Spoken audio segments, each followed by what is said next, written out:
This podcast is part of Another Happy Studios, the home of podcasts with passion.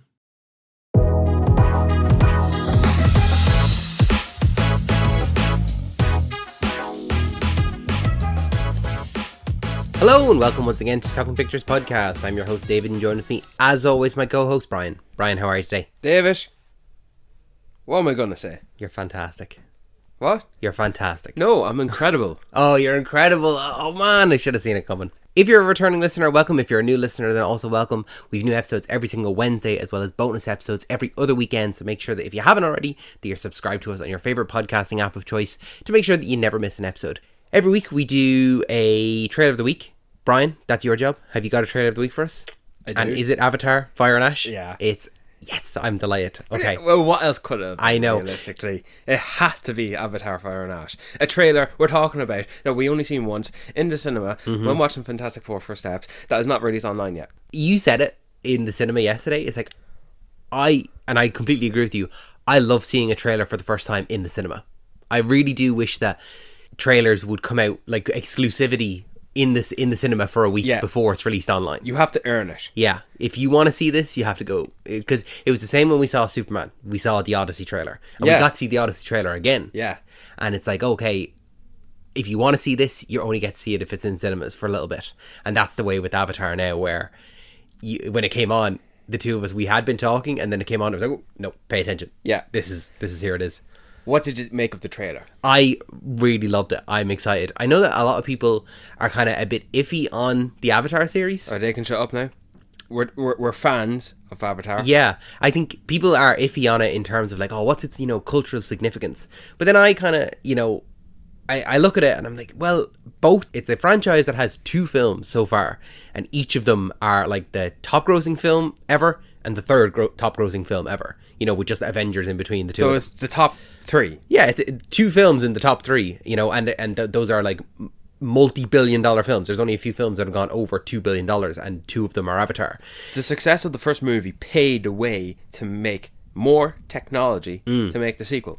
And I don't think that you can say, oh, these films don't have a cultural impact when they make so much money. Like, everyone goes and sees them. And so it's just crazy to me that anyone would bet against James Cameron. Anyone wouldn't be excited for the next Avatar. Yeah. I do just like the cinema as escapism and like seeing worlds that couldn't possibly ever be, or like I'm never going to go to an alien world like Pandora, and seeing these blue aliens running around on trees and in the water and flying on essentially dragons, and it's complete fantasy that I love to see. Even though the storylines are quite surface level. Oh, they're like the first one is Pocahontas, and the second one I haven't seen it in a while, but I'm sure that it's got a equivalent in literature. Well, now it's just following the path of, hey, see what the Avatar anime TV series is doing? Yeah, that they are going through the elements. Yeah.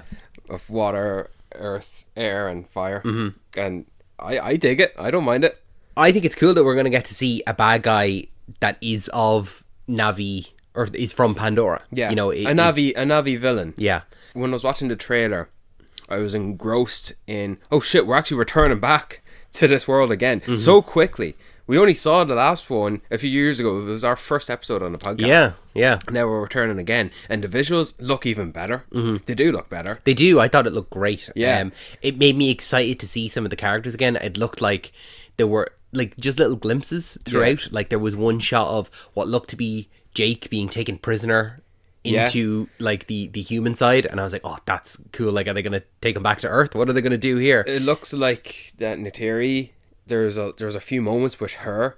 Yeah. Like she seems to be a silent character who's going to step forward into the spotlight to take the place of Jake. Mm-hmm. Feels like Jake's taking a back seat. Yeah. Even so much that, his kids are kind of the main characters. That was kind of the case with the second film, that his kids took over the mantle of the main characters. Yeah. I don't know about that now. At least not yet.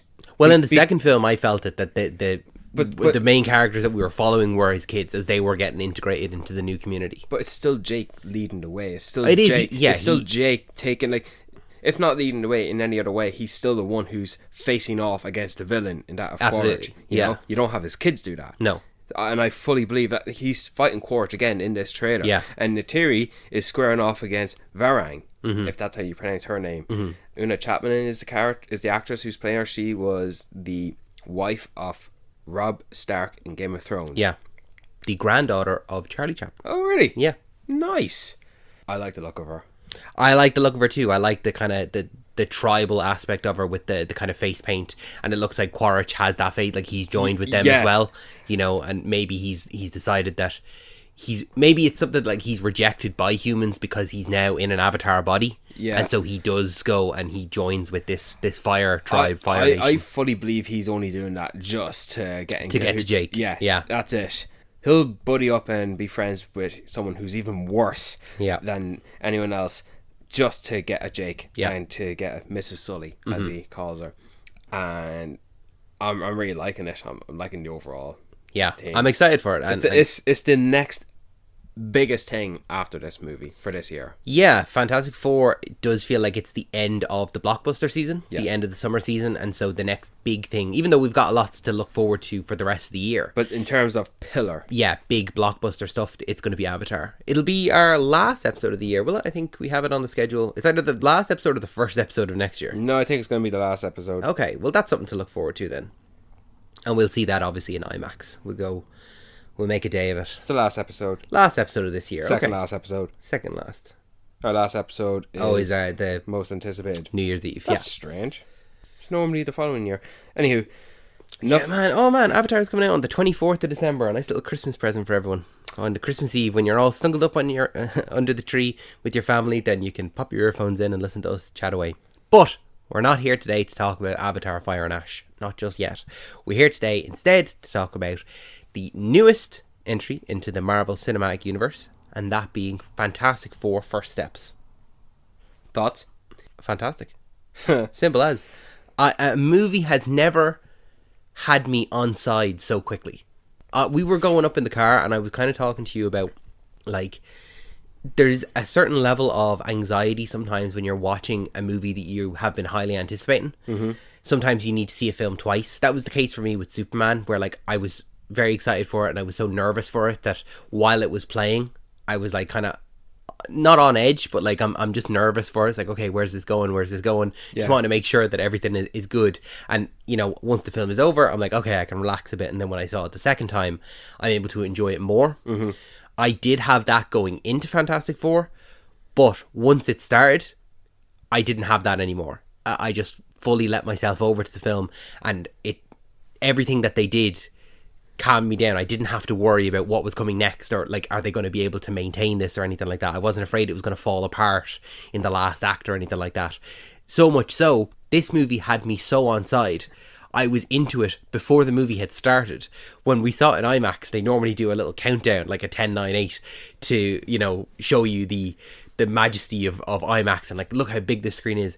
And they had a specific Fantastic Four version of that. And it just completely had me. I was like, I might give the movie 5 stars just based on this intro alone. And this is something that's IMAX. This isn't part of the film at all. I thought the movie started. Yeah. I thought the movie started, and that was what it was. I thought, this is how they're going to start off the movie, like this, in an advert for cinema. But no, that's what it is. It's not part of the movie. Like, if you have this on DVD, that's not going to be part of the movie. But the fact that there's so much brand of this Fantastic Four movie in its own world as well as in the outside world. Like, there are posters in the movie, in the in-world movie, that we got that were part of the marketing. Like the original, like, retro poster where you have Herbie there, you had Mr. The Valentine's Day one. Yes, and a picture of the human Ben Grimm in the back when he's the thing reading the newspaper. Yeah. But it looks like the actors. Yeah. That's, like, even the trailers when they came out, it would say, like, at the very end, like, presented in Fantastivision. You know, like, they really leaned into all aspects of, like, this retro futurism world, that this was, like, it was bleeding out of the film into our real world. And because they went for that approach, it does make sense that they get Matt Shakman to direct this film. I think that Matt Shakman has me now on... I really, really like him. I don't think I've seen anything from him that's been bad. And he's moved, he's transitioned. He had done a couple episodes of Always Sunny in Philadelphia. He'd done Game of Thrones. He started his MCU journey with WandaVision As director. as the director of that, and now he's come on to Fantastic Four. Like, this Fantastic Four movie, when it was announced, was a John Watts project, who was the director of the Spider-Man trilogy. Yeah. And so, what could that film have possibly been? Like, this retrofuturism feels like Matt Shackman taking WandaVision, multiply it by 10. Like, those first couple episodes of WandaVision where it was like the I Love Lucy style, like a really, really stylized MCU, and he just multiplied it by 10 for Fantastic Four. I love this movie so much. I want it to stay separate from the rest of the MCU.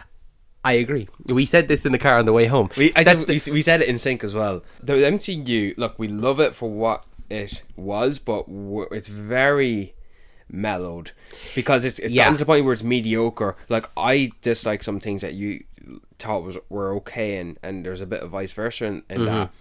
But it's just gotten to the point right now, some at the fault of Kevin Feige, some not at his fault, because they had a mandate of make as much as you can as fast as you can.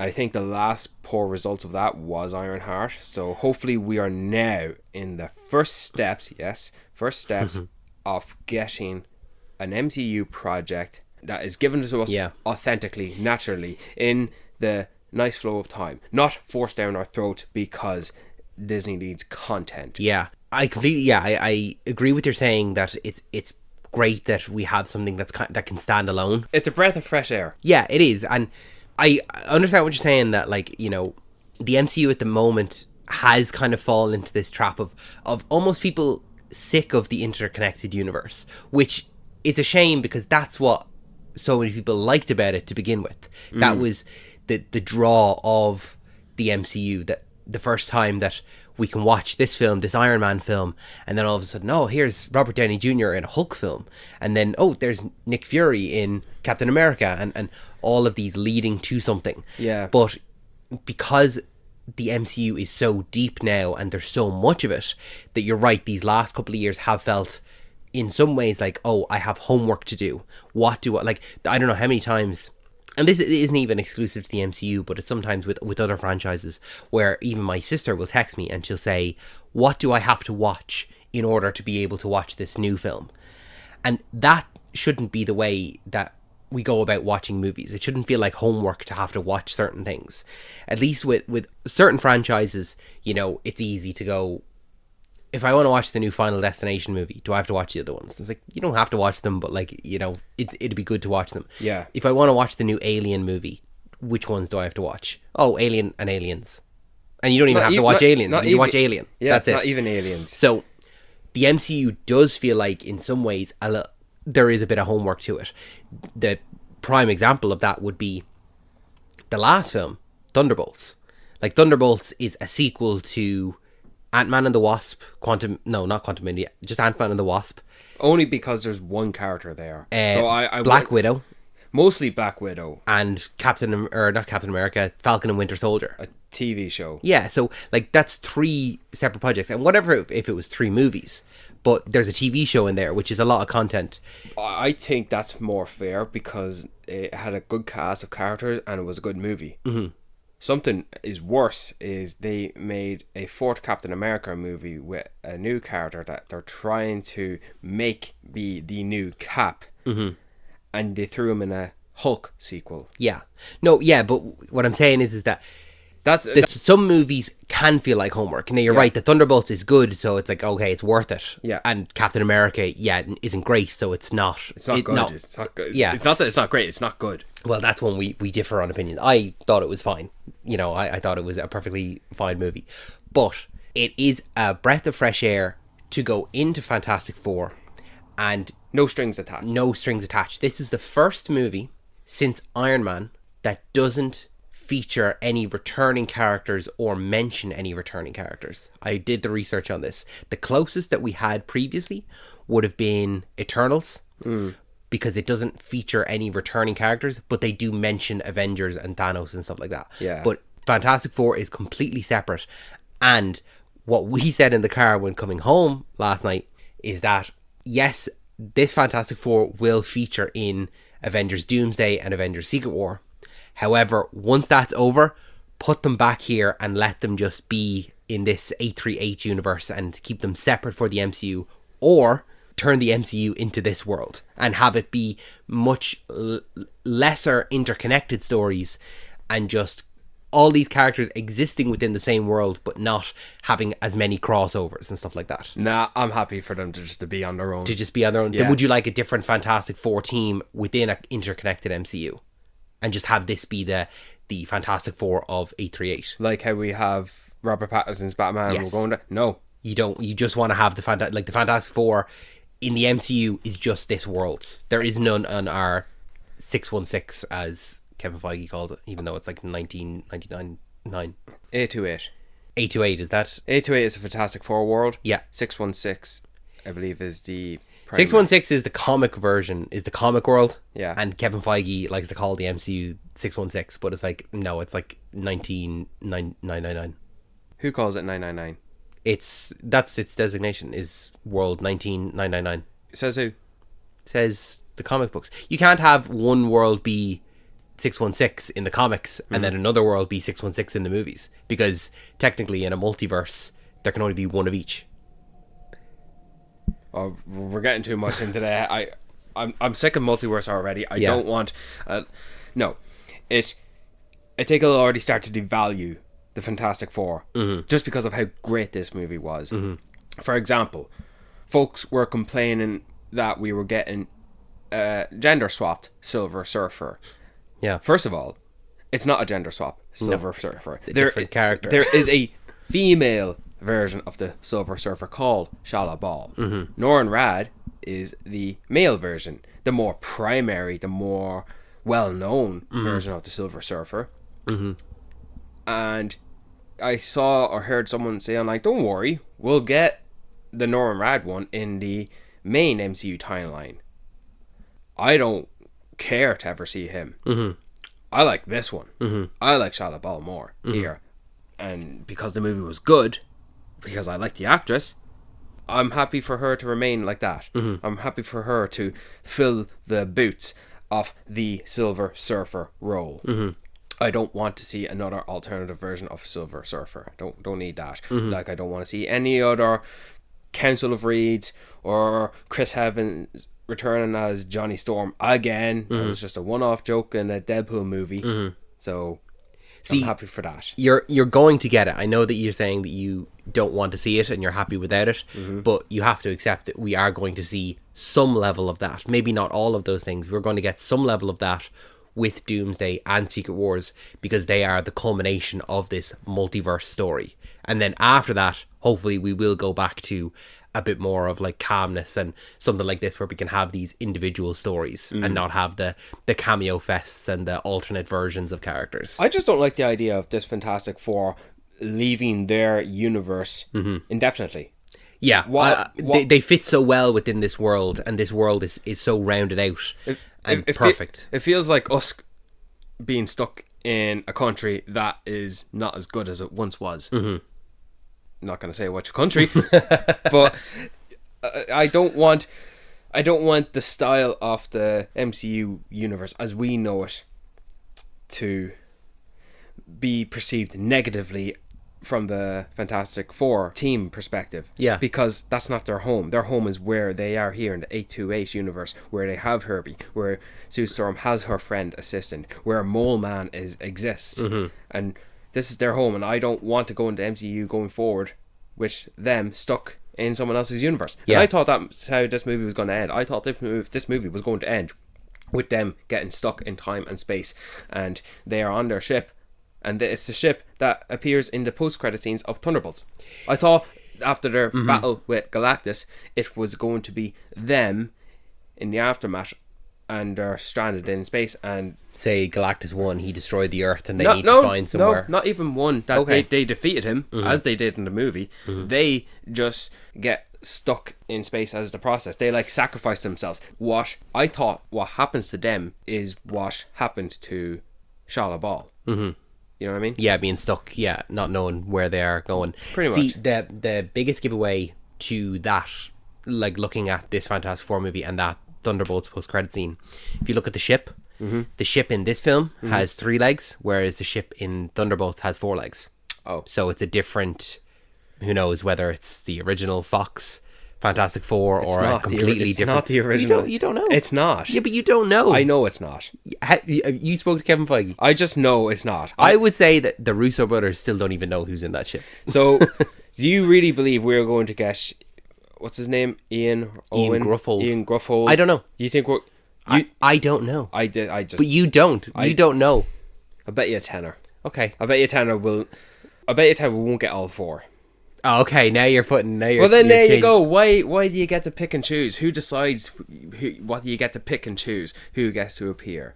I'm just saying that you don't know for definite that Fantastic Four is... You can't say who it is for anyone. I think people like to fucking guess. Oh, sorry, I shouldn't have cursed. I'm not cursing at you. No. I'm cursing at the... People like to speculate. You're right, yeah. I'm ranting at the outrageous fandom speculation that people have. Like, oh my God, it's going to be this. Oh my God, will it be that? Oh my God. Dude, shut the fuck up. Let's take what we're given based on what we have so far. Let's be happy with that, you know? Sometimes the speculation can be a bit much, where it kind of ruins whatever the film actually is, what it presents to you, because you've built it up so much in your mind. I'm sure there was a time people were saying, oh, Miles Morales is going to be in the Spider-Man 3. No, he's going to be in the Spider-Man 4. Nowhere in sight. It can be very daunting just to hear all that. I'm happy to take it as it is. Like, for example, how outrageous were people going for Doctor Strange in Multiverse of Madness? It was just one sequence. That's it. One sequence of a bunch of glorified cameos of actors we've seen in the MCU before, just playing alternative versions of their characters. And that's the extent of it. One sequence that nearly felt like a reshoot. Yeah, that's the Illuminati sequence you're talking about, yeah. Yes, and that was it. Nothing to it. I don't even want that in Avengers Doomsday, because that's just one sequence that nearly just became irrelevant to the overall plot, really. You could have taken those actors out. None of those characters survived, and none of them have continued on beyond that sequence. They are introduced and taken out from A to B, in the middle of that. Yeah. In the middle of the middle. And I don't want that in Doomsday. Unless the characters they introduced are going to be alternative versions of the characters we already know, whether or not they are played by the same actors or different actors. If you're going to introduce them, have them play a pivotal role. Yeah. If you're going to have Chris Hemsworth play an alternative version of Thor, great.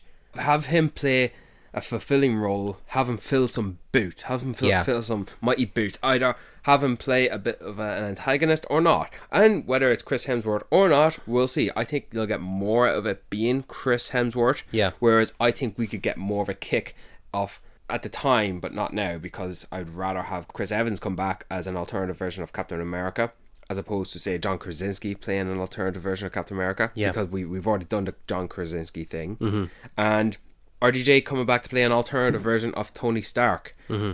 If you have a reason for him to come back as Tony Stark from another world, when we're also going to get him as the titular villain in that of Doctor Doom, well then have it mean something. Yeah, and I don't think that is an unfair thing to want, is that if you're going to be doing cameos, just have them play roles. Don't have cameos. Like, say that the best example I can give you there is the end sequence in The Flash, where it would show alternative versions of, like, you had Christopher Reeve and Helen Slater and then Nicolas Cage and then Adam West Batman. It's like, it's just cameo How fest. to not do it? That's the worst example. Yeah, you don't want that for Avengers, and that's not a hard thing to understand. That's not a difficult thing to ask What Doctor Strange did for the Illuminati, that was better than what the Flash did, but still not what it should be. It should be pivotal roles within the film. Yeah, because there's just so many characters at this point. I want every character there to mean something. Yeah. Like, I can say that Sam Wilson in Avengers Infinity War was near redundant. Just there because he's a name on the roster. That's it. But you don't want to be having characters who are established and are within this world that are getting sidelines for one-off cameos that aren't actually going to be, they're not going to continue beyond this film. Yeah. That's fair. But enough about the Avengers, these future projects. Let's talk about Fantastic Four. I love the casting. So do I. I think that the casting worked really, really well. And you asked me, who did you think was the standout? And I don't think, and in the best possible way, I don't think there was a standout. because I think that everyone performed so well, and everyone was so likable, and everyone fit their role so well. And I think that this is probably the best version of each character that we've had so far in any of the Fantastic Four films. Undoubtedly, it is. It is. The chemistry between all four characters works so well. They nailed it. There was a necessity for it. I really would like to know who they casted first. Who do they work around? I heard that it was actually Eben Moss-Backrack. Yeah, I think Pedro Pascal was cast last, because Joseph Quinn was cast as Human Torch, and it was because they had worked on Gladiator 2 together.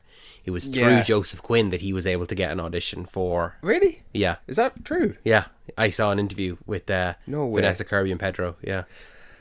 And Vanessa Kirby as well. That's another great one. Like, I remember back in Mission Impossible 7 in 2023. Yeah. Vanessa Kirby and Palm Clemente were talking. It's like, oh, there's rumors you're going to play in Sue Storm. I was like, oh, really cool. We get to be in the MCU together. Like, and just a little tease up like that. I've always been curious and fascinated by who are they going to get to play Ben Grimm, because when you look at the Fantastic Four, he's a bit of a standout, you know. Like, I want to know, what was it, Jack Kirby who created the Fantastic Four? I want to know what was going through his mind when he thought about creating up these characters. Now, you have three humanoid people who look normal with superpowers, right? Very traditional superpowers. Where the hell did he conjure up the idea to make the Thing? And the fact that that's been so prevalent in every depiction of the Fantastic Four, like, the Thing has to be there. He's the standout, he's the muscle, but it's just, what do you make of that? So when it comes to the Fantastic Four, right, the original two films, they're from our childhood. So I do have a lot of love for them. I think that they're great. We grew up with them. The depiction of the Thing in the original Fantastic Four is heartbreaking. The way that his fiancée leaves him because he has turned into this rock monster. The scene where they're on the bridge after they first saved everyone, and she drops the ring and he can't even pick it up because of his fingers, is heartbreaking. The way he finds love with his girlfriend by the end of the movie, she's blind, so she loves him for who he is rather than what he looks like, because it doesn't matter what he looks like, she can't see him anyway. Sorry, she's blind. Yeah, that was something I didn't notice as a kid either. I completely didn't know she's blind. The black actress. Yeah. She's blind. Yeah. I don't know if the actress is blind. I think it's Kerry Washington. But the character is blind, yeah. And it was only like when I watched it, like, as a bit more of an adult, when like she's feeling his face, like, you know, someone would, like a blind person would feel someone's face. Oh my god. Yeah, she's blind. That is so good. So there's a lot of meat to the character of the Thing. Yeah. What I really liked in this version of it, even though Ben still has those, like, there are some moments where subtle moments, yeah, where he's watching the TV and it's you know, Eben Moss, and it's his human form, and the TV shuts off and it's the reflection of the rock monster. Yeah. And so he does have that moment, and he has a couple of scenes with Natasha, what's her last name? Natasha Lyonne. That there is a little bit of a romance budding there, like of him just looking for that human connection. Yeah. So there are those little moments of the human under the monster that is like, oh, he's not happy with how he looks, or like, you know, that he is in this way. Yeah. But on the flip side of that, I'm so glad that he is so loved by the community.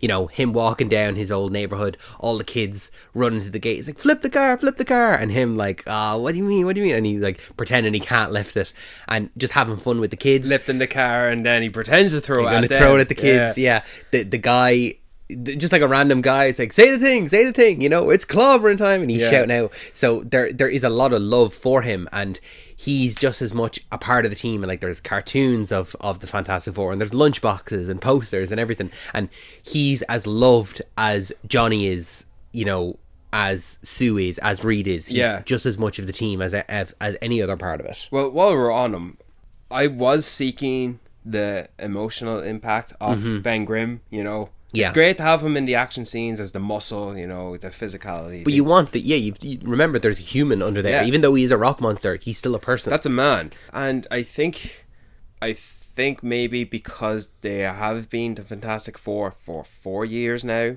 maybe he's gotten a little comfortable. Yeah, he's being come who to he terms is. with it. Maybe Yeah. he's gone through that journey already. I'm sure that the first year of it, he was very, very unhappy. Yeah, going through a bit of an existential crisis.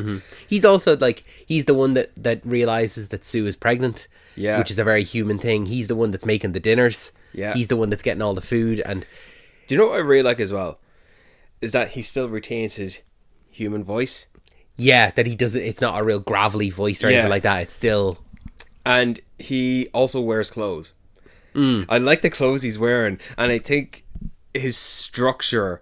He doesn't have like a belly. No, he's built. He's built like he's got shoulders on him. It looks like he works out. Like Michael Chiklis, because he was under a suit. They made him have like a beer belly. Yeah. but it was still muscle. Like a dad bod. yeah. Something like that. Whereas you look at Ben Grimm here, like look at his structure from his legs up to his torso, up Yeah. to his shoulders. It's all muscle. And you're right, it's not like he's just static within his Fantastic Four costume or anything like that. He's walking down the street in a shirt and tie. Yeah. And Baseball cap. Like he's got extra large clothes fitting on him. I was so happy. I couldn't really say I'm happy because I actually only watched The Bear after it announced that he was cast as Ben Grimm. Yeah. I was so enthralled with the idea of which actor they're going to get to play Ben Grimm. When they announced it was Evan Moss Backrack, that is when I started watching The Bear. Who'd have thought that the casting of a character from a movie would warrant me watching... now you love it. You love the bear. I love The Bear. And Richie's my favourite character from The Bear. I've watched The Bear twice now. yeah. And I like that he's also the pilot of the ship. He's always the one driving Yeah. either car or the Fantastic Four spaceship. I like that. That's his role within Yeah. the group. That's always been that he's the best pilot. That's like, I don't think that he's not a scientist or anything like that. He was just the best pilot, and that's the best field. Best pilot right here. Yeah. Best looking. And I thought it was interesting they casted Natasha Lyonne as the love interest, a new character altogether, apparently.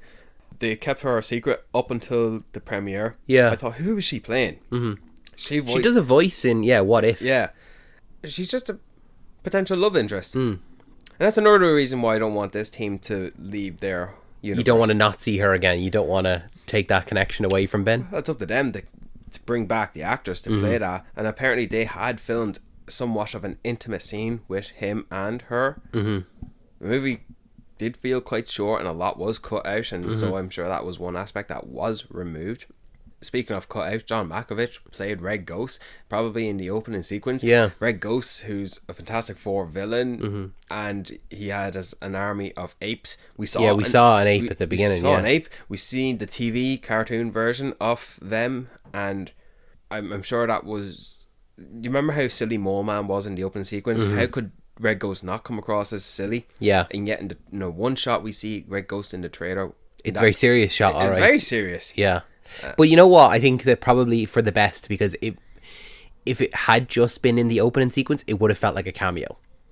Oh, we got John Malkovich for this silly little role. He's in it no more than 2 minutes. Because that's kind of what Paul Walter Hauser is in. He no more than 2 minutes. Oh, he's in total. he's in a bit more than 2 minutes, I think. Well, other than the scene in the tower. And in Underground.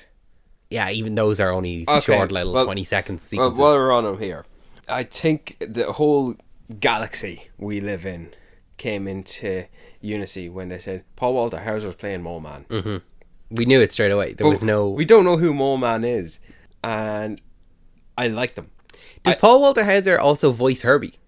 No, that's a different actor. Okay. I thought it was going to be Herbie. Yeah, I don't know. thought so too. But no, it's I don't know the actor's name, but he is a voice actor of sorts, and not an easy job to do. But Mole Man, I liked how Paul Walter Hauser plays him off. Like he has his own like vocabulary of his own dialect, pronouncing words. I don't even know the gist of Mole Man. Like you just accept him for what he is. I do like the fact that he starts out as a villain, and the next time we see him, he's just the ruler of this new city, Subterranea, and the Fantastic Four, they're not just defeating villains, they are creating a better world For you them. know you know, including him in negotiations and like, oh, let's build tunnels down into it, like let's include you within the world. Yeah, I like that. He's like a political party. He has a seat on like the Senate, and he takes a crack at the lads in the Fantastic Four, but he gets on with Sue. And he announces he gets on with Sue as well. And this smaller moment down to the detail where he asks Herbie to dim the light so he can take the glasses off because he's so used to the underworld. He's used to darkness.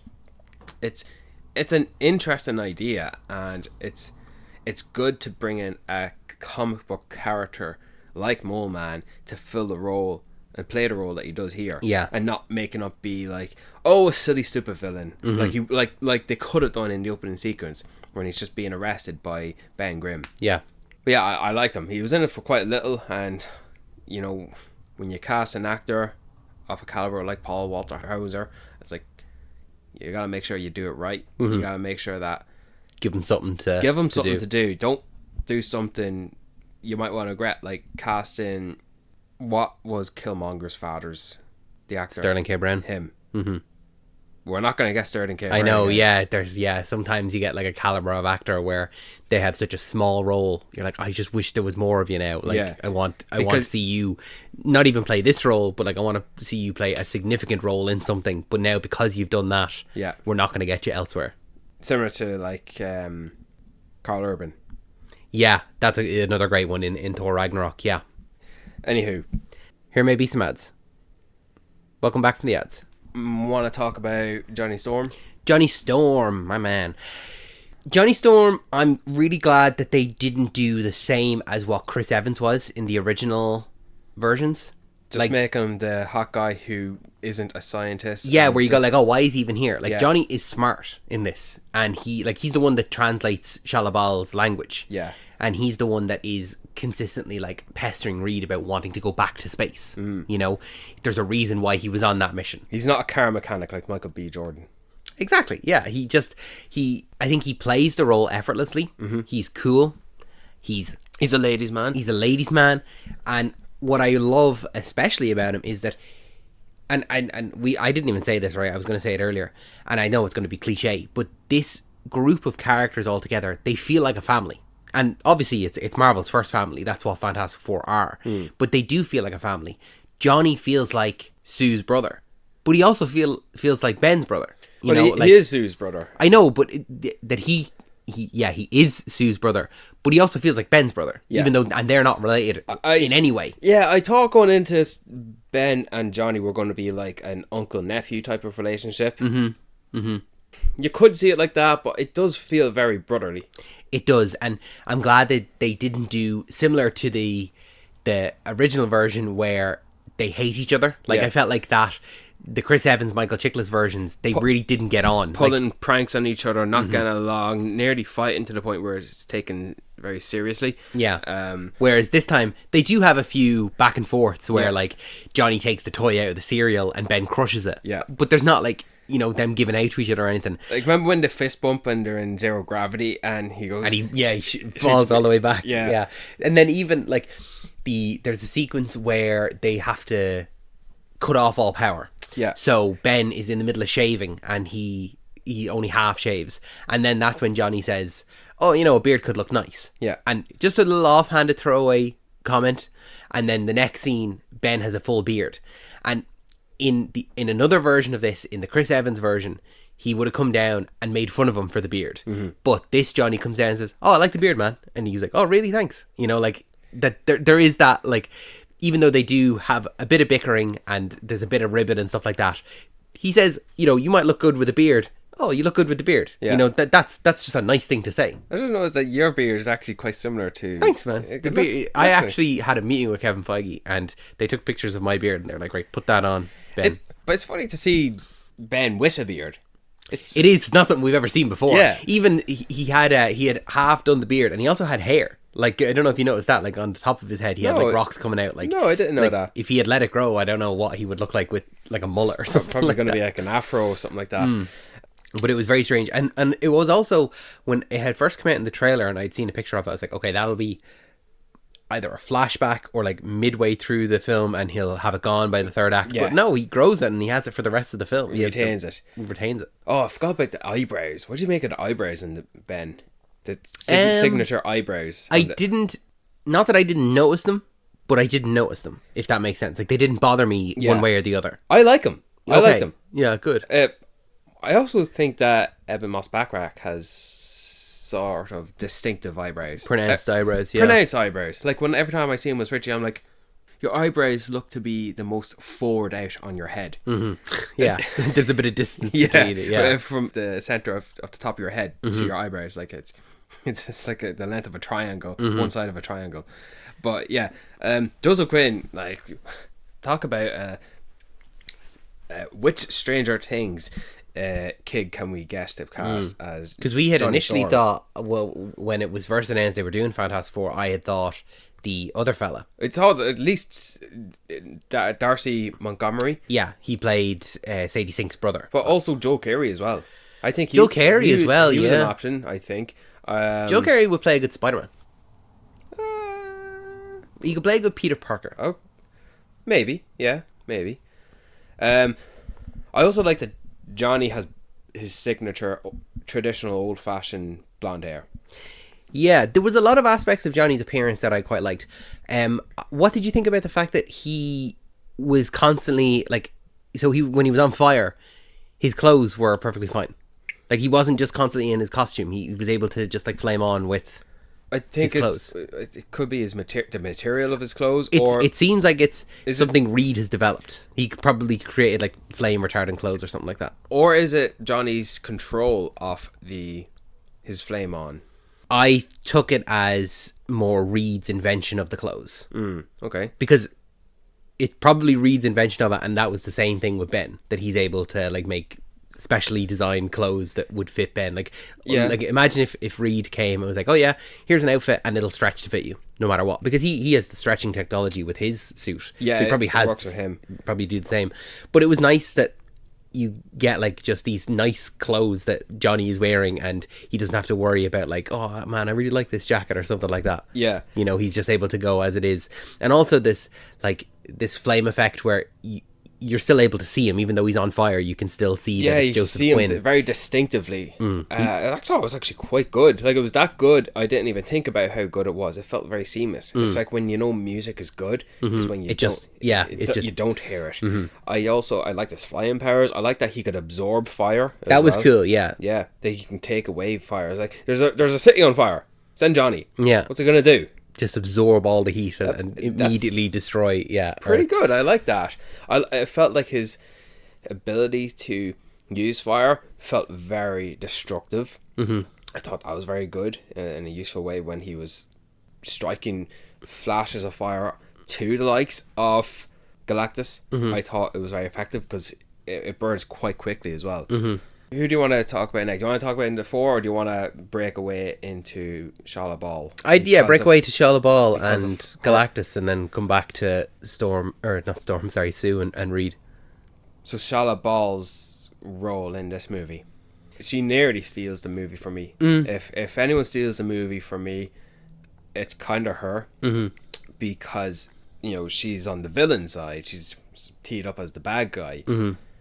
But she's her own character, and she plays somewhat of a similar role to the original Silver Surfer. That's what kind of the Silver Surfer is someone who, whether it is Shalabal or Norman Rad, that it's someone who Norman Rad, sorry, that it's not someone who wants to do this. It's someone that has to do this. They're forced to do it, otherwise they're saving their own planet. Yeah, and serving Galactus because of that. I like the idea. I've seen set photos of Julia Garner. I've seen set photos of her in human form. I thought the movie was going to end in a way where we see her at the end after the defeat of Galactus, and she's realizing, oh shit, what do I do now? Maybe I'll go see the Fantastic Four and see what's what. And she takes a human form to blend in. But no, this is her original form. She's from her own planet with her own language, which was nice to see.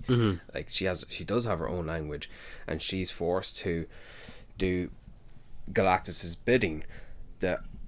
Everyone felt the horror when she announces, I herald his beginning, I herald your end, I herald Galactus. She's probably said that so many times now, she's become, what's the word? Numb to it. to...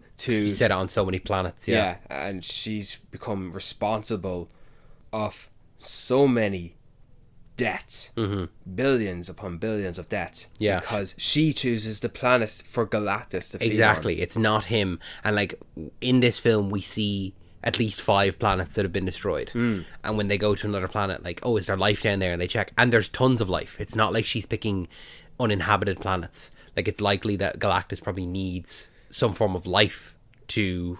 that he's not just eating like the dirt and the concrete or whatever it is on each planet. He's eating the life that used to reside on it. It could be used as a metaphor because we don't see Galactus eat a planet like we eat food. Yeah, like I he probably has it pumped into, because he has the wires. Yeah, that Johnny destroys. Probably just like pumped into his body that way. Yeah, it's probably that way to do it, because he drives his ship through the core of the planet, and he probably uses all necessary resources to pump into himself.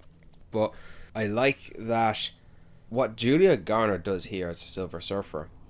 It's not an easy thing to do mocap of a character like the Silver Surfer, because it's an alien, but it's a very distinctively human shaped alien. Like Thanos is one thing; he's larger than life. He's very muscular. He's alien looking, and he's alien features, but you can still just see Josh Brolin.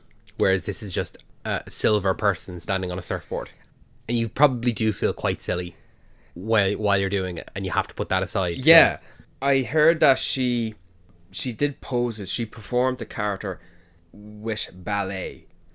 Okay. I thought, and I kept my eye open for that. And when Johnny chases after her when she first introduced herself, and he catches up to the surfboard, and he's at the outer reach of the planet, just about in space, and he's just holding on to the board because he can't fly any further because he can't breathe.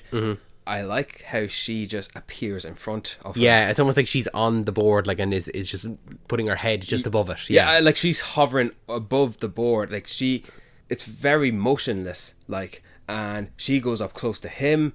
She says something to him in her language, which was later revealed to be "die with yours." And you see Johnny's reflection on her face. Yeah. I like that detail of her appearance. And there was this one particular shot when Johnny's holding on to her board, and she's like, you see her like arch her knees against herself, and it's like a bit of a ballet pose on the surfboard. And I like that. I thought that captured it well. There was a chase sequence when they're escaping from Galactus' ship, and they're in the wormhole, and Johnny's trying to shoot at her, and she's like avoiding all the beams that were trying to hit her, and she like uses these like poses to... It feels like she's really surfing. Like sometimes through the wormhole, and then with the black hole as well. Yeah, there's one part where she's full on surfing with like, it's not waves, but it's like the dust and lava and all sorts of stuff. She's holding the board with one hand, and she's having her other hand like wave past herself. Do you know what, actually, just as we're talking about those two things, did it feel like for you with the wormhole and the black hole, I was like, oh, this feels like it really Interstellar. Like they took inspiration from Interstellar with both of those things. It feels like every black hole we see is the same one that we saw in Interstellar. But even the wormhole. The wormhole as well. Yeah, now that I think about it. But I felt like you needed a man-made device to go through the wormhole, whereas the wormhole in Interstellar is very natural. Yeah. But the black hole, definitely. Well, the black hole only say that one looks like Interstellar because I think, was it Christopher Nolan kind of guessed what a black hole would look like. Then after Interstellar came out, we got the first picture of a black hole, and it looked exactly like how he did. It's like, okay, so now we know what one looks like, so they're able to make it. So I like that the Silver Surfer played the role of a villain to the Fantastic Four, that we as an audience can see some hand-to-hand physical fighting. Because Galactus is not a normal sized man. Yeah, you can't fight him, really. Not really. But I like that. Like, most of what they do is fighting him to slow him down. Yeah. There's no stopping him, as it were. But at least we have some fight sequences with the Silver Surfer, and because she can go through object. I forgot about that. When she goes through the helicopter to escape from Earth, when she declared herself, I forgot about that she can go through things. I forgot that... Like, a lot of fighting her is catching her off guard. Yeah. Because she can go through everything. Yeah, and knocking her off the board, which didn't play too much of a role in that, like, her losing her abilities. But, like, she gets separated from the board and goes into lava, and she just lifts herself up from the lava like it was nothing. Like, you can only knock her off the board, but that's it. But the board will come back to her. Yeah, it's almost like Thor's hammer. Like, Yeah. it's called to her. And the speed she goes at that in the board, where she takes out all the portal devices to transport the planet, she goes through them like chocolate, like gone. And like that, Johnny is always the one, like, not because of just the fact that he's the only one who can fly, but he can catch up to her, and he forces her to face off all the horror she's done, all the lies she's responsible. Yeah, and that taking. definitely in another film would have been like Reed's doing. But this, I'm glad that they did this where they show that Johnny is a smart and capable person and a scientist in his own right, where he is the one that translates that language and then hooks up all those messages to all the screens within the city of New York, not even just in Times Square, but he's able to move throughout it, and he's the one that has the confrontation with her that makes her kind of question her own motives and stuff like that. I'm sure that's not a quick job to just press this button on your watch and then... No. You have to pre-plan a bit of that. Can I tell you another aspect, actually, just as we're talking about that sequence? Yeah. Something I love about this world was, as they're moving through the city and all those screens are playing the messages, it's like all the billboards look like TVs. They all have like the rim of a TV. Yeah, and it's just like a nice little touch of like this world, that the retro futurism of it all, as opposed to just flat screens. Exactly. Yeah, that it feels like, oh no, well, we have TVs in our home, so why wouldn't we just put bigger TVs up on these, on top of buildings? You know, it's not just flat screen billboards that move around. It feels like someone comes along at 2:00 at night and turns these off, or like at 12:00 there's no more advertisements playing, someone turns them off every day. It's one of those things that it's hard to, it can be easy to miss the appreciation to the set design of this world. Like, they've really captured the retro futuristic aspect of it. Like, the fact I can look at this and think the Jetsons live here. Yes, 100%. You know, like the baby seat, like the fact that it's very ovally, it's like an egg seat, you know. Back to Shala Ball, I liked that they stuck to the core of the Silver Surfer and that she's not a villain, that the Silver Surfer is just a herald for Galactus against their will. They have no choice to do it, or else their planet will be consumed. And I like that they're not used as a villain to the very end. And when she leaves and is pretty much absent for the entirety of the battle, I wasn't going to expect her to return to you know, give one last hurrah to fight against Galactus. But when she removes Johnny from his moment to make the ultimate sacrifice, and she has her one little bit of redemption to push Galactus through the portal, did you take that as she's dead? Well, I took it as, if she's coming out the other side, Galactus isn't taking it lightly. You know, like, for him, we can move on to him in a minute, like, what's his ultimate goal? His ultimate goal is to get Franklin, transfer not his consciousness, but, like, I suppose his essence to this child so he can die. He doesn't want to be what he is. He just wants to rest. So she has taken that away from him, and we've seen in sequences before that he can control her. Like, he's the one that gave her the power of the board. So she's not, whether she's dead or not, I don't know, but she's not coming out of that best friends with Galactus anymore. That's why I don't want to see that. If we ever do see Galactus again, she has to be there somewhere. I'm happy to take that as she did an act of redemption. And that's the first thing I'll think, as opposed to she sacrificed her life. Or she went to the far end of the galaxy with Galactus. Maybe they went separate ends. Maybe she, if they're going through like a portal, he exit out of it first and she doesn't, or maybe she exit out in a different point or something, different point of the galaxy, and wherever that may be. But I like that. Look, she wasn't part of the final fight against Galactus, but she came back just in one last moment to just give him that nudge. Like, they didn't have to have him like try and claw himself back out of it again. He could have just gone through it, in that first instance. And she just be gone elsewhere, and like maybe she could see, oh, they actually got rid of Galactus. Mm. Maybe I should hang around and see what we can do next. Yeah. But no, she's there to give one last blow to get rid of him, to defeat him.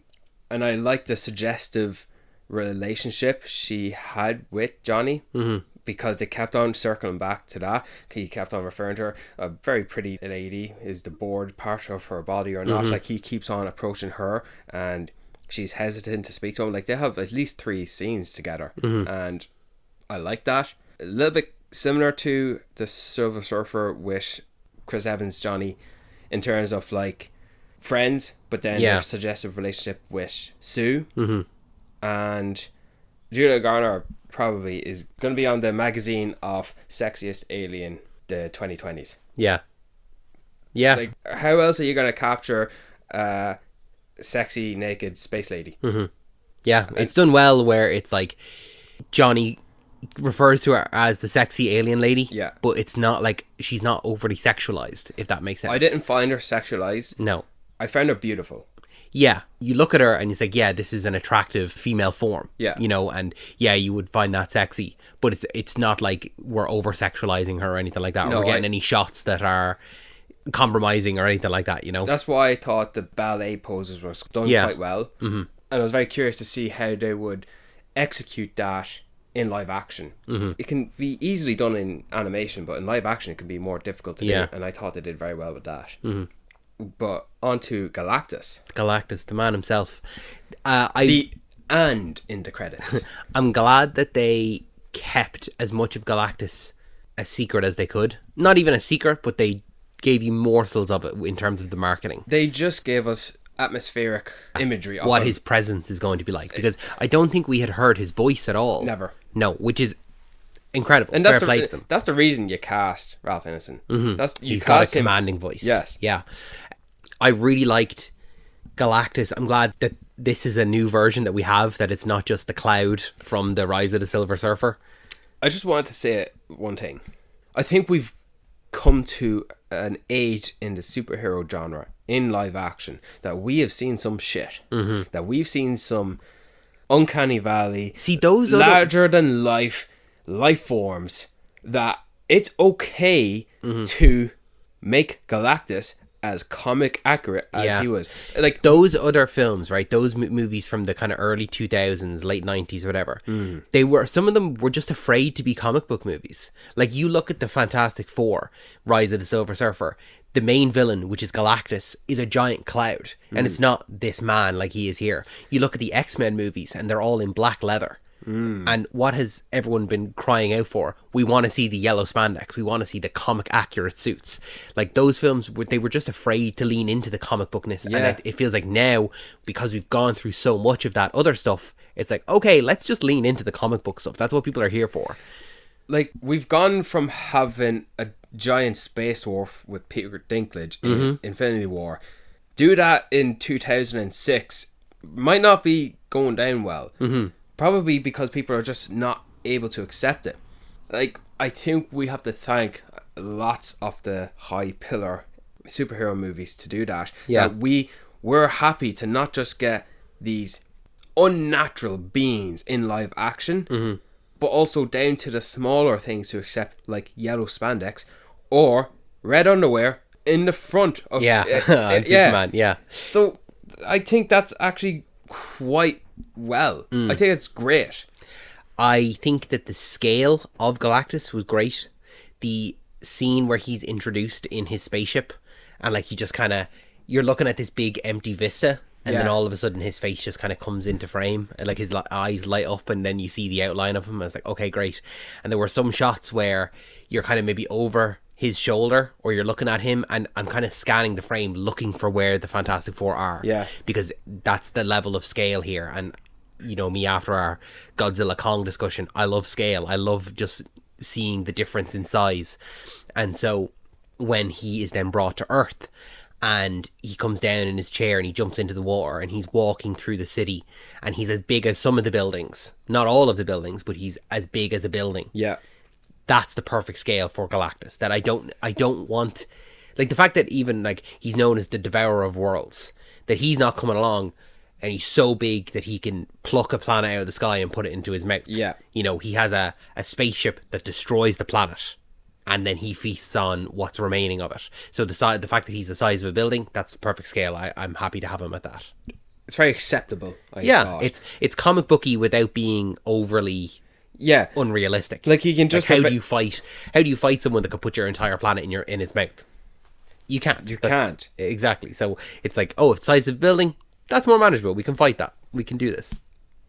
I did like the detail when he makes ground and he breaks into the concrete and the grass, and he, like, inhales it. He smells it. I thought he was going to take a bite out of it. Taste it a little bit. Yeah, and I thought that was going to be, you know, have your cake and eat it too, where he eats the planet. Yeah. I thought that would have been nice, but I just like that little detailed moment. I liked that his eyes would do, like, they were entirely You'd see glow. You'd see Ralph Ineson's eyes. Yes. And then they would glow. Yeah. That you get the best of both as well. And it's kind of nearly like, oh, we're seeing Galactus, and we're seeing the Galactus, the destroyer of worlds. Yeah. And we're seeing the person that he is. That at some point he was a person, and he has just become this thing. He said he was once small in size, and he perceives that now as a diminutive, negative aspect. Yeah. Like, he seems to be content in the stature that he is. He's a celestial, I'm pretty sure.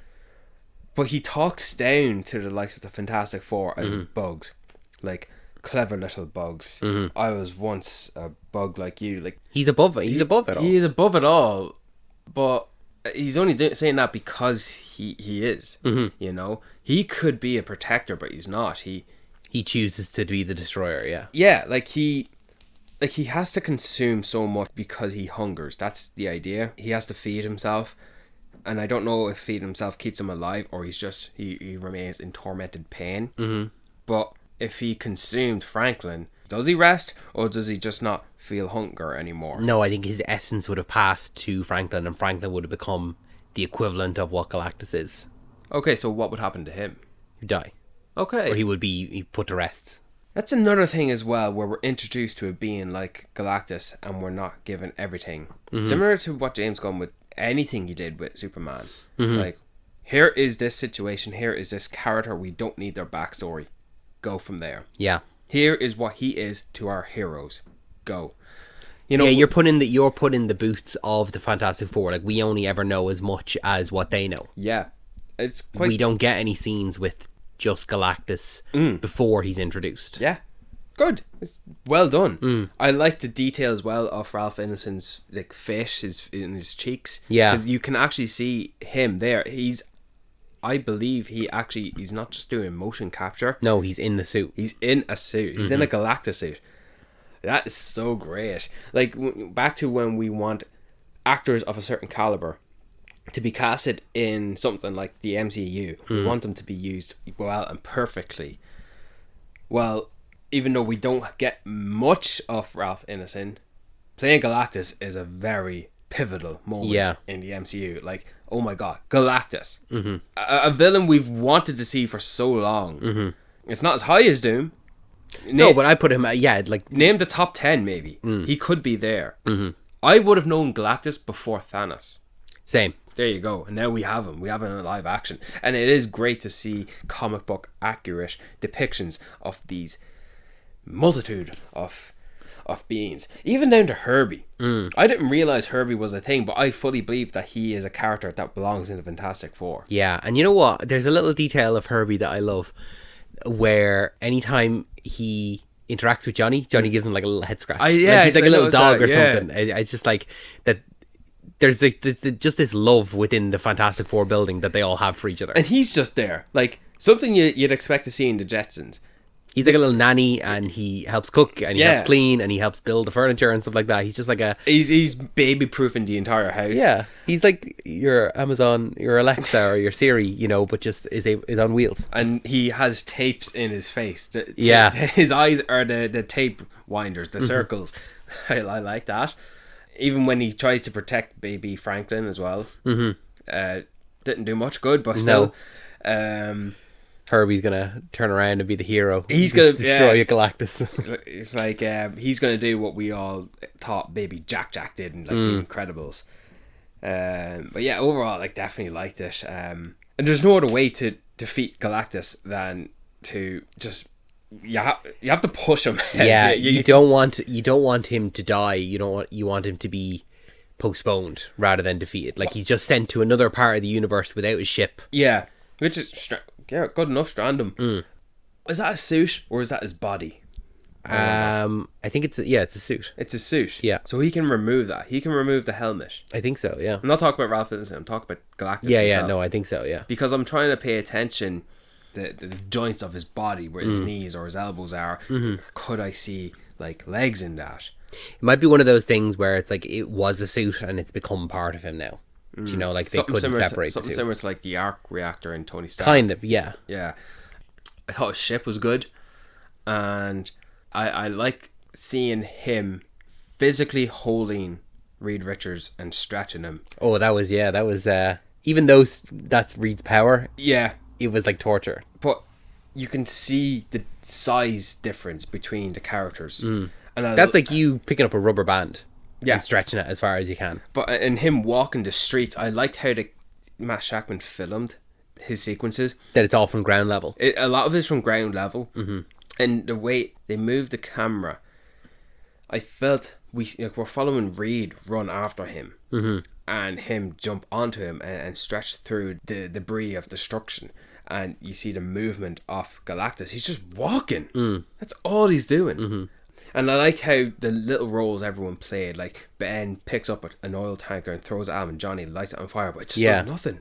They work together as a team. Yeah. But when Sue is, and I know we haven't talked about Sue or Reed yet, but when Sue is force feeling him towards the portal, and Ben smashes the pillars of the building that Galactus is using as support to stop being pushed, and Reed rescues Franklin, and Johnny was there. He was about to make the ultimate sacrifice, and he was doing his part anyway. And the only silly thing really would have Reed stretch like a wire for him to trip backwards into the portal. You know, that something the Incredibles has done. Yeah, you know? absolutely. Yeah, I feel like with Reed's powers, like they really minimized him using them. I feel like he didn't use them in certain situations. Do I talk about him next, or just... Talk about him next? But before that, here may be some ads. And now we're back from the ads. Yeah, we talk about Reed next. So I think that Reed's powers of anyone's powers fall kind of within the uncanny valley, where even though it's elastic and he's supposed to stretch and stuff like that, it sometimes can just look a bit like weird. It's going to be the most difficult to accept in live action. Yeah. So there were times where I thought they were going to do it, or it just feels like that power he would use so naturally that would just become a part of who he is. Like there was that whole thing where he had the chalkboard, and it was a huge chalkboard, and I think it was only once did we see him stretch to like write something out somewhere else in front of the kids. In front of the kids on the TV show.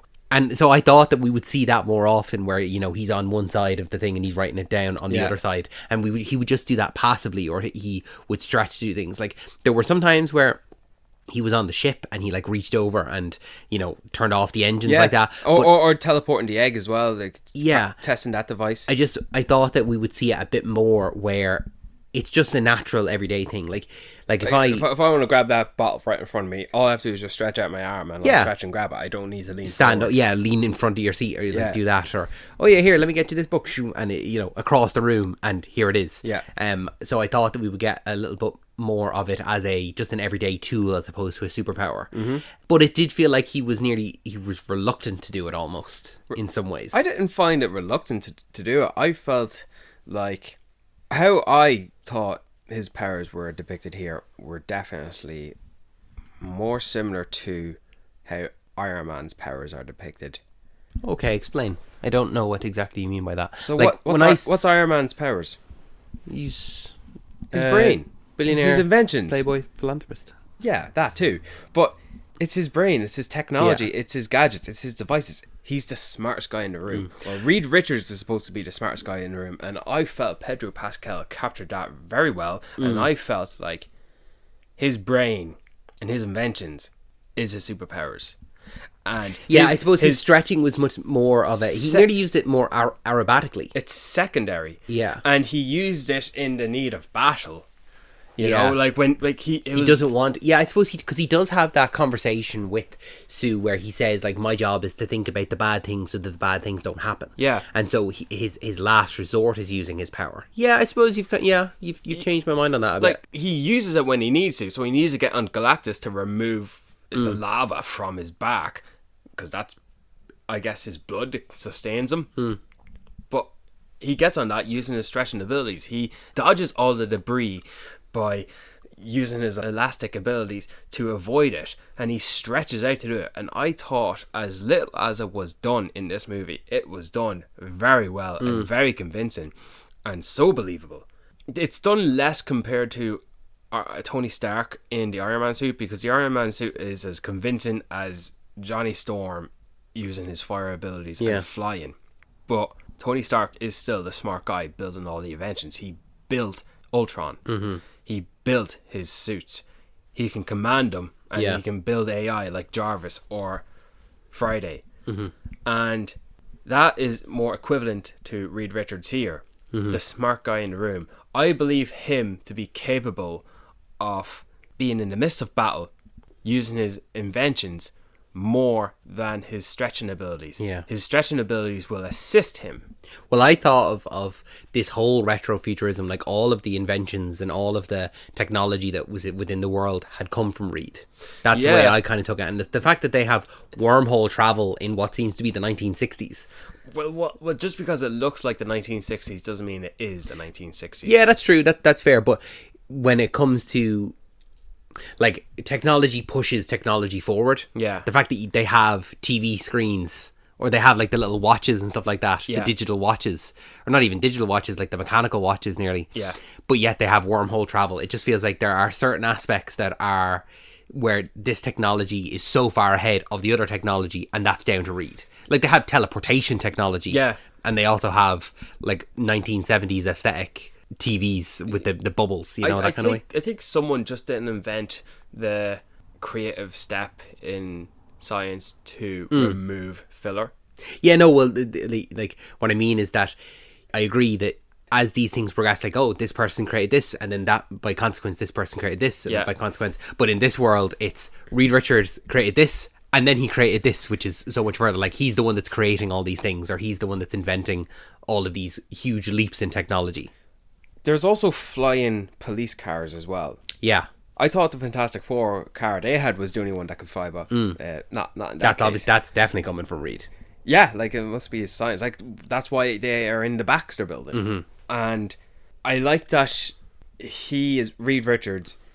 He's uncertain of himself on how they're going to defeat Galactus, and not that he suggested the only way to defeat him is to give up Franklin, who wasn't suggesting it, but the fact that he thought about it anyway. And I thought his relationship with Sue was brilliant. They had great chemistry, and they were a believable married couple.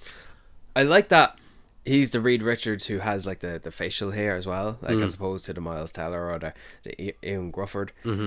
He still looks like Pedro Pascal, and the only Reed Richards about him is his grey sideburns. I like that. We said that casting Pedro Pascal, the hottest man in Hollywood right now, as far as being in the media, he was a safe choice to play Reed Richards. Someone we know, but someone we know is able to pull off that. Like, he goes from Mandalorian to The Last of Us to Fantastic Four. Yeah. Like, I think that when it came to the internet and the fan casting and stuff like that, John Krasinski was the most popular, and we obviously had him in Doctor Strange. And I, at the time, wanted him to be Reed Richards we all know to love. But beyond that, once that had been done, I don't know who anyone else had even suggested as Reed Richards. Adam Driver was one. Adam Driver, I could... Penn Badgley from... Penn Badgley, yeah. Badgley, is it? I could see him being him, absolutely, as a younger, rather than... Because Reed is, like, you know, an older... Pedro Pascal is in his mid-40s. I could see Penn Badgley being that younger one, but I hadn't seen any kind of discussion or, like, fan casting or anything like that for who could play Reed Richards. So Pedro Pascal, you're right, is a safe choice. He's a bankable star. He's a great actor. He's popular. He's beloved. And he's the man of the moment at the minute. Like, he's the Mandalorian. He's Joel in The Last of Us. He's in Fantastic Four. He's in Materialists. He's in Eddington. Like, it's very rare that... He was in Gladiator 2. Gladiator 2. Like, it's very rare that an actor has 3 major films coming out all within the same year. All within the same summer, nearly. Kingsman, The Golden Circle's really kicking themselves. They're kicking themselves, yeah. That they didn't even have him as a named actor. In the campaign. Mm-hmm.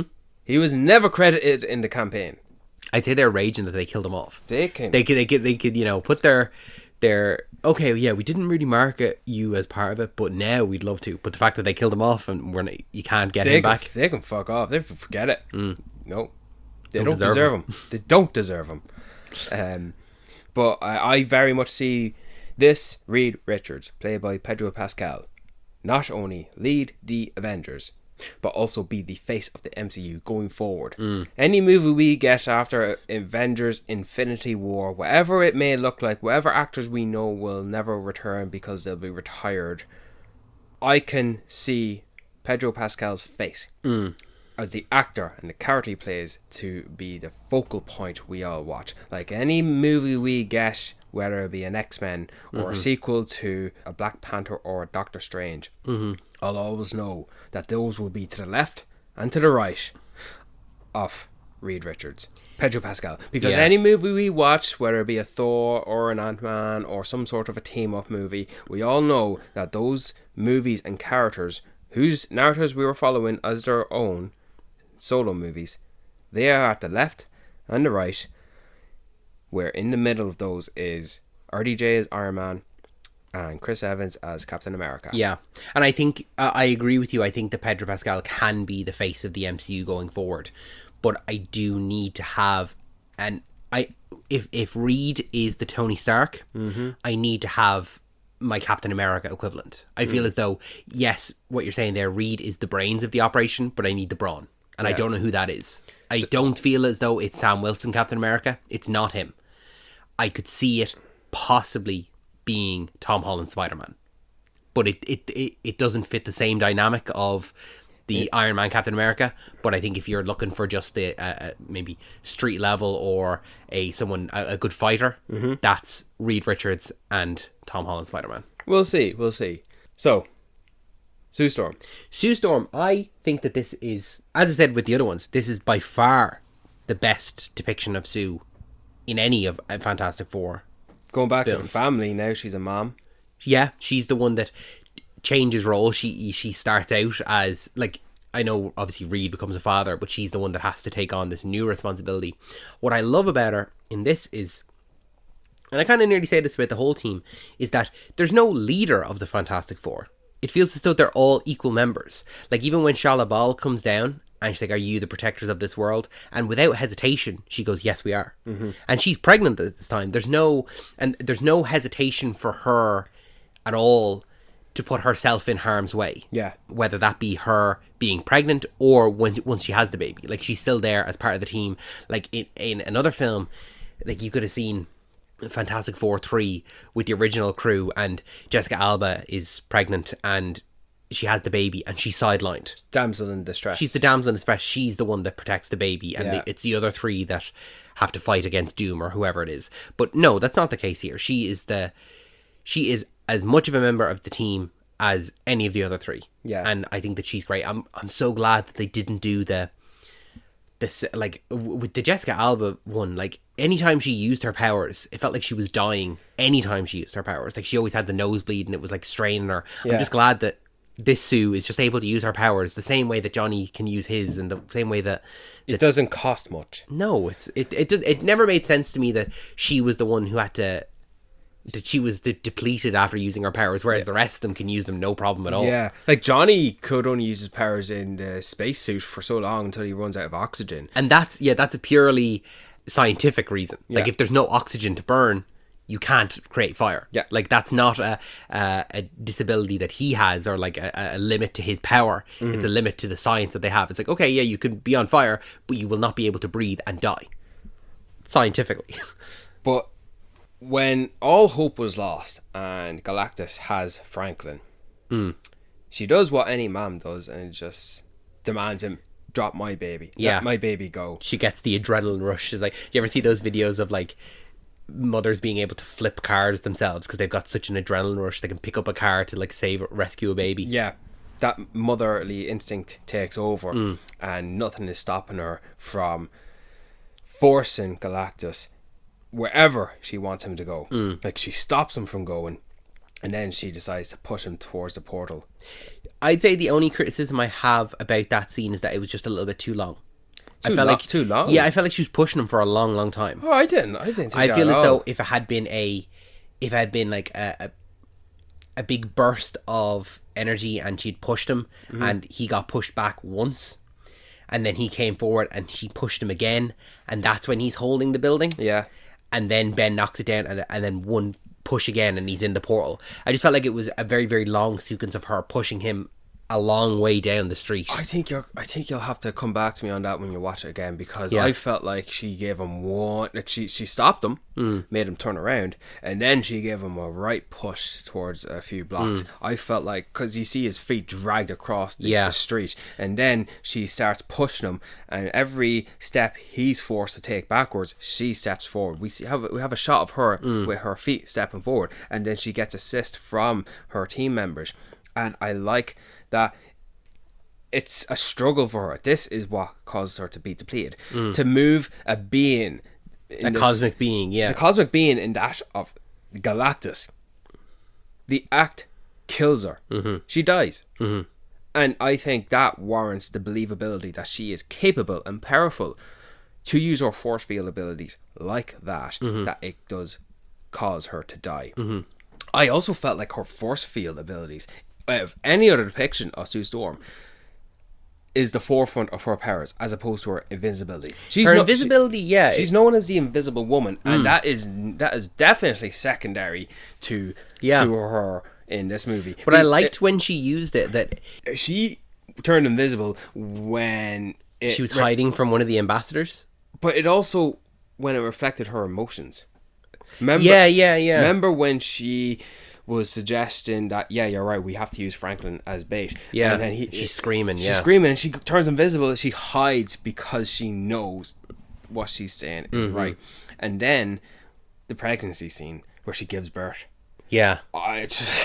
Yeah, sure. In the height of this escape from Charlotte Ball and Galactus, yeah, this is when she gives birth. It was like a force. I think Galactus induced the labor.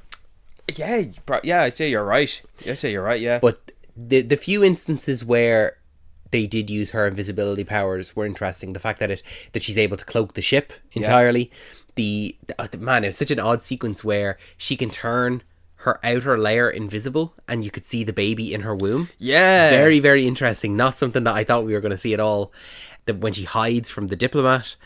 She turned invisible when she's pushing during contraptions. Yeah, when See, that was such a long, drawn out cry of agony where she slowly goes invisible, and she is invisible, but you see Pedro Pascal is really holding her, and then he touches her face, and then she comes back too.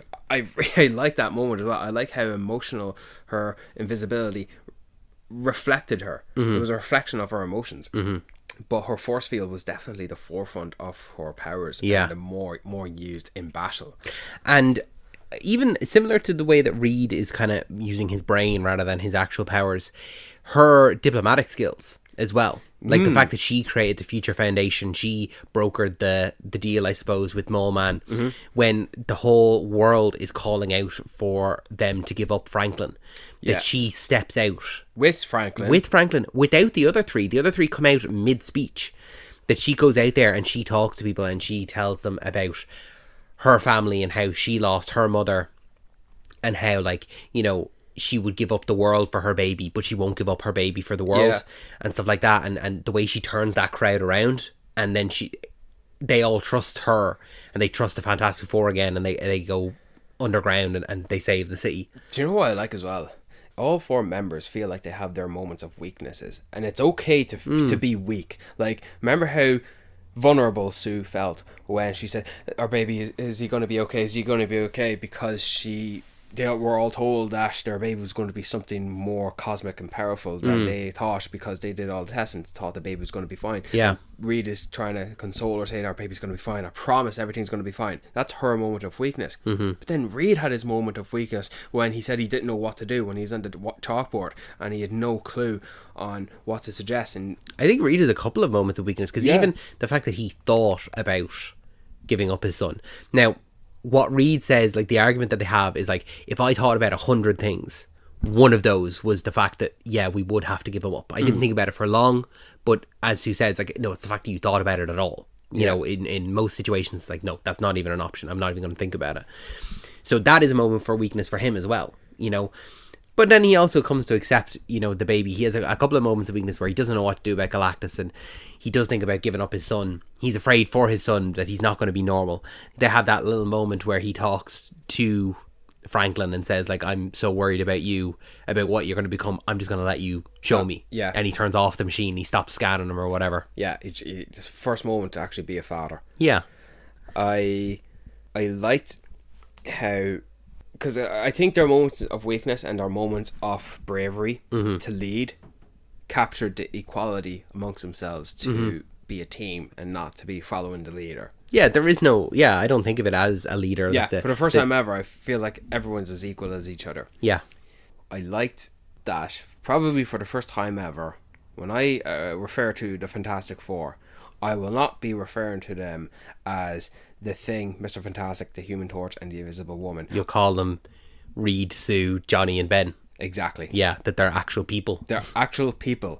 When we're talking about Avengers, Doomsday, and maybe Avengers Secret Wars, when I'm talking about those characters, I'm going to be referring to them as their first names, not their superhero names. Quicker to refer to them as their given names, more so than any other Avengers. Yeah. How crazy is that? That they actually did it. They captured the family dynamic. They captured the aspect and the element of the family, the first family. How great is this? Yeah. I think it further solidifies that without the superhero aspect of this movie, it's just a great movie about a family. Yeah. I also like the aspect that they are perceived as celebrities. Yeah, I do like the fact that we're jumping in 4 years in, that it's not an origin story. We get the origin story in the first... The Ted Gilbert show. We here's what happened, 4 years ago, these 4 astronauts went up. Yeah. And we get it there, and we don't have to go through that whole thing. We just coming in, and they've already established their dynamics, and we just get to go straight away into it. As many Batman and Spider-Man and Superman movies we get where we are so well aware of the origin stories, we're now in the stage of our lives where we know the origin of the Fantastic Four. Yeah, and it's not even like it's a prevalent one. Like, we've had two... this is the third iteration.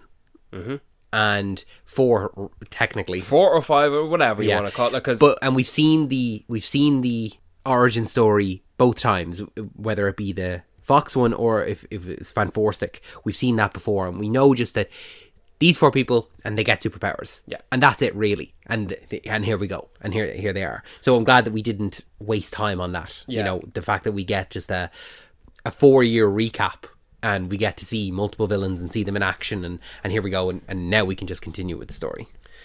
Another part of the celebrity aspect is when they came back from space. Everyone's taking odds on if the baby will be a boy or a girl, stuff like that, and when they come back from space and they're on the TV and everyone's cheering. But we see Ben come out, and then Johnny's there, and then the fact that they're at the foreground, they're obscuring the reveal that the baby is here, and then everyone cheers, and it's like the perfect moment that we all want. Like, we are probably guilty of that as well in seeing the celebrities come. And this is the positive aspect of superhero celebrities, unlike the boys. Yes. Yeah. And you know what? That's another aspect of why I wouldn't want to see this Fantastic Four leave this universe permanently, because if they were to leave, who would protect this world? It doesn't feel as though there's an Avengers in this world. There isn't an Avengers in this world. Nor should there be. No. And there's not X-Men in this world. No. And I think they'll be less appreciated if they go to the primary timeline. Yes, they would just be another Yeah. team. They would be criticised by the people of New York, and Wilson Fisk could be coming looking for them and all this kind of stuff. No. Don't, no. Just leave them where they are. Just let them make their crossover event like they did with Toby and Andrew for Spider-Man. Yeah, But send them back. send them back. and we can go forth from there. Yeah. I just don't want this team to be diluted. If we get a trilogy of this Fantastic Four, I'll be sucking diesel. We'll be happy. I think you are right, and I think that they're going to do is the same naming convention as the Spider-Man movies, where each of those had home in the title. Yeah. This one, Fantastic Four First Steps. The next one will have 2 or second, and then the third one will have third in the title as a subtitle. I would have been perfectly happy now if this was just called The Fantastic Four. Mm-hmm. But First Steps, I think that we'll go with that naming convention. First steps in the right direction of the MCU is what I'll tell you. Yeah. Like, Thunderbolts was a good one. Mm-hmm. This is a great one. Yeah. I'm so glad that it is, that they're able to lean, and it's the same with Superman, that we're able to lean into the comic bookiness, and it's not kitschy or it's not cheesy or anything like that. It can be cheesy, all right, but it's just good comic book fun. Nothing cheesy about Charlotte Ball realizing all the lives she's responsible for killing. Like absolutely when not. Johnny's saying they all begged for mercy and you didn't give it. Nothing cheesy about Reed Richards performing CPR on his dead wife. Yeah, I didn't know how to take that.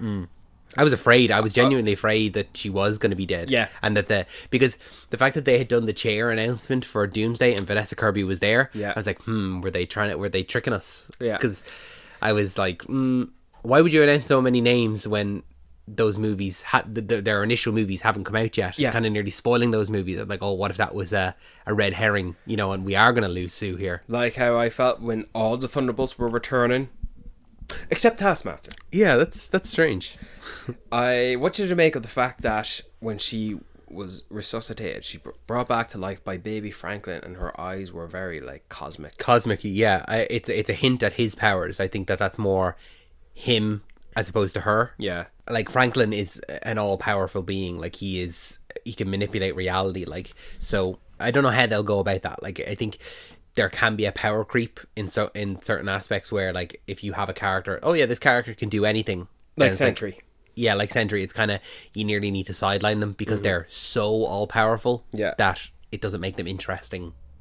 If a character can do anything at all, then what are the challenges they go up against? Yeah. I like that this Fantastic Four movie is introducing elements that we never got in any iteration of the live action Fantastic Four movie, like a baby Franklin, a baby in the family. Yeah. And you know why we get that? Because we start out 4 years in. Yeah. Those other ones, we don't get that. We get the Rise of the Silver Surfer. Like, the furthest that goes is Reed and Sue's wedding. Yeah. Whereas this one, they're already married. Yeah. I believe that they were married before they went up at all. It's similar to how Superman can be somewhat of a continuation to Man of Steel. Like, we've already established Superman, we've already established Zod and his home planet, and he's already in Superman for a bit. It's like how the Fantastic Four have already been doing the things we all know. It's good. I like it. No more origin stories. Let's drop. Just drop us in. Just drop us in the middle of the situation, which I feel like they did that. How great is it now that both Superman and Fantastic Four, which had a multitude of obstacles facing off against them, and they're both doing very well. Yeah. Like, Fantastic Four and Superman were both our number 1 and number 2 most anticipated for this year. Yeah. It's such a sigh of relief to know that both are good. But no Fantastic Four movie has been good, and they're trying to establish an MCU one when the MCU is not in the prime of its existence. And Superman is trying to start its own universe after the dissolved, deleted, negatively received, poor reception of the old DCU. And it had a lot going against it. These two movies had a lot going against each other. Yeah. And it's just nice to see that they're both winning. They had each other going against each other because the fact that there's only really a week in between both coming out. Like, so I'm glad that it's just so nice for us as fans who don't fall into the trappings of Marvel versus DC or anything like that we get to enjoy both, Both vintage historical pillars of the comic book genre, like Superman and the Fantastic Four. Like, come on. The first of each, the first family and the first superhero. Oh, it's great. I would like to end this episode on the post-credit scene. We get a little hint, a little spicy hint, a little bit earlier in the film as Sue is speaking to the Future Foundation, as we pan across some of the countries and we see an empty seat, and that being of Latveria. And for anyone that doesn't know, the ruler of Latveria is our main man, Dr. Doom. Victor Von Doom. Victor Von Doom. We get a hint of him. Well, we get him in a way in the post-credit scene. What did you think of that? I was afraid that when Sue would walk back into the room and Franklin would just already be gone. Yes. I was afraid that he was already disappeared and something would have been left behind and that would indicate the presence of Doom. Yeah. But I'm glad that, no, he's there. Somehow he is there in the room with the mask off, hooded, so it's just a stand-in, it's not RDJ. Apparently it was. Apparently. Yeah, I don't know. I know- was looking at the credits and it said mysterious hand and it was someone else or mysterious figure or something like that, and it had someone else's name. But then I saw an article there that Matt Shackman came out and said that was RDJ in full costume. So I don't know. I know the Russos shot it. I knew the Russos had shot it as well. All right, yeah, I heard that. They also shot the Thunderbolts post credits. Yeah. I agree with you where that was a concern where I did think, oh, Franklin's going to be gone and we'll just get a hint of something. I was also thinking that we were going to come in and Franklin would have aged up. Just all of a sudden, his powers had caused him to be I want Franklin to remain a child as far as I know. I like it. It's good. What they're going to do with Doom is what they did with Thanos in the first part of the Avengers in Infinity War. Yeah, introduce the main villain we've all been waiting for. In the movie, we get him. We don't get much of a tease up with a multitude of RDJ as Doom cameos in post-credit scenes. No, we are going to get the full force of RDJ as Doom in the movie he's introduced. I think that RDJ's Doom will likely be portraying himself as a good guy in Doomsday, and then go full villain, reveal himself by the end of the film, and be full on villain for Secret Wars, like they did with Thanos, pretty much. No, Thanos was introduced as bad guy from the jump. Well, he saw himself as the good guy. No, I think that Doom will present himself as a good guy to the heroes and try and work with them or something like that. Oh, like Benedict Cumberbatch in Into Darkness as Khan. Yeah. Okay. I could definitely see him use the fact that he looks like Tony Stark to his advantage.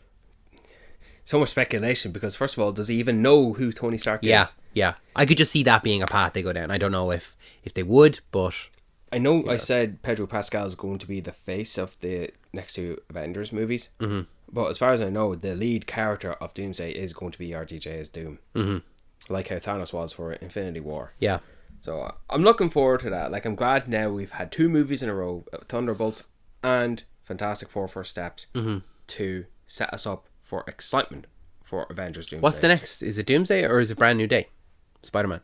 Oh, is it? It is going to be Brand New Day, actually. Yeah. I forgot about that. Okay, so that's something It was to look supposed forward to be Doomsday, but it was initially, and then it got pushed back to December. Yeah. So we'll have a Spider-Man next to look forward to. That's a pillar. That's something good to look forward to. But you know what? If just like No Way Home, it feels like a last second attempt to schedule a release date and start filming a movie. Like, what relevance will this fourth Spider-Man movie have in connection to the wider MCU? Not much, I don't think. It's just going to be a new Spider-Man because they need to make a Spider-Man every few years because they're popular. Yeah. And if they have a good story, great. They have Shang-Chi director on it, that's great. Yeah. But it's going to be more or less, I think, its own standalone story with a few guest celebrities. John Berthel, hey, I'll take him. Listen, I'm happy and welcoming of a street level non-multiversal Spider-Man movie. Just make it a good movie and it'll even hype up more excitement. Yeah. That's it. That's all we need. If you want to connect it to Doomsday, post-credit scene, that's it. Post-credit scene, Spidey comes into contact with the Venom symbiote from the end of No Way Home. Sure, you can do that. And then as he goes into Doomsday and Secret Wars, he does have the black suit. Yeah, maybe, but that's the maximum of connection that I want for it. I want to just have a street level Spider-Man film. we're on the record. We want Doomsday to start us off in the midst of the battle. Absolutely. The movie can start off literally with Doomsday having already kidnapped Franklin, if that's the way they're going. If that's the narrative they're going, and the Fantastic Four are already in the pursuit of of them. Yeah. You know, like you know what? Avengers Endgame did not. Sorry, Avengers. The first Avengers movie did not start off Thor's path with him realizing when he's in home, Loki's alive. I must leave and go to Earthrealm and find him. No. He lands into that movie literally just appearing on the ship from the perspective of the heroes we know already. So just drop us in. I could see a situation where Doom has kidnapped Franklin and he is playing good guy to the other Avengers and the X-Men and stuff like that, and the Fantastic Four are chasing him down knowing he's the bad guy. And it's only when the Fantastic Four meet up with the rest of the Avengers do they realise, oh, he's the bad guy or something like that. And that's pure speculation. Yeah. Oh, we don't know. Yeah. Like, now the biggest mystery, how are they going to incorporate the X-Men characters? Yeah. Listen, they've got a big task at hand, and if they're able to pull it off, I commend them. Yeah. Like, the fact that they were able to do it with Infinity War and Endgame, I've got faith in them for that, but this is that times 2. I'm still nervous about it. So am I. I'm nervous. Yeah. The fact that I've constantly seeing reports where some of the actors saying they haven't finished the script yet, that's worrying. And they're already in the midst of filming, that's worrying. In Feige we trust. I hope so. I hope. One last thing is, I gotta say, this movie reminded me of The Incredibles quite a bit. How could it not? But never mind the fact that it's a family of 4 with similar abilities. They're fighting a giant robot at the end, in the middle of the city. Yeah, and there's a mole man. Exactly. The Underminer. That's why I didn't say that at the start when we were talking about Mole Man, but the Mole Man is the Underminer. I mean, the Incredibles are based on the Fantastic Four. You know, so it's. But now we have a comparison. movie. We don't need to say that The Incredibles is the best version of the Fantastic Four. Yeah, now because- we have this. Yeah. I just want to get on the record that The Incredibles 3 will likely be released in 2028 and is going to be directed by the director of The Good Dinosaur and Elemental. Okay. Yeah. Not Brad Bird. Brad Yeah, Bird's but writing you are a big fan of The Good Dinosaur. What's the director's name? Peter Shawn. Okay. He was models. His Gus from Up. Is modelled on him. Russell from Up is modelled after him. Okay. And I love The Good Dinosaur, even though it has its problems, but everyone loves Elemental. So and he's a Pixar veteran. Right? He's up there. Yeah. So I'm hoping that he'll direct a good job of The Incredibles 3. And I'm looking forward to it. It's just a shame that it is going to be 2028 more likely. Yeah. But like, when did the last one come out? 2018? Yeah. 10 years between. When was the first one? 2004? Yeah. It's a big time between them all. But like, if it's a good movie, then it doesn't matter. You only have to wait now, and then once it comes out, you'll have it for the rest of your life. If it's a good movie. Yeah. The waiting is the longest part. It is. And it's probably the more fun part. Yeah. Probably. You do enjoy the anticipation. You do. Have you got any recommendations before we let these people go? Oh shit, do I? I'm going to recommend you go on a drive or on a run and listen to the Fantastic Four theme. Yeah, that actually, I was meant to say that along the way. Michael Giacchino's score is brilliant. It's just so operatic. It just feels like it's really uplifting. Do, do, do, do. And then the Fantastic Four. The orchestral it's so good. of it. It's like this movie's perfect, and then you can talk about the score. Yeah. The theme it's just the Fantastic Four theme itself. I'd love to see an edit where someone puts the Incredibles theme into this film, because I feel as though the Incredibles theme could also work as a Fantastic Four theme. You need someone who's a good editor for that. But yeah, Michael Giacchino, he's a man you forget what he's done, because he's done a lot. He's done so much now. Like, when is there going to be a time where he's going to be regarded as the go-to guy? Yeah. If he's not already. Did he do the Batman? He did. He did do the Batman. Yeah. Like, as John Williams and Hans Zimmer get older, like this new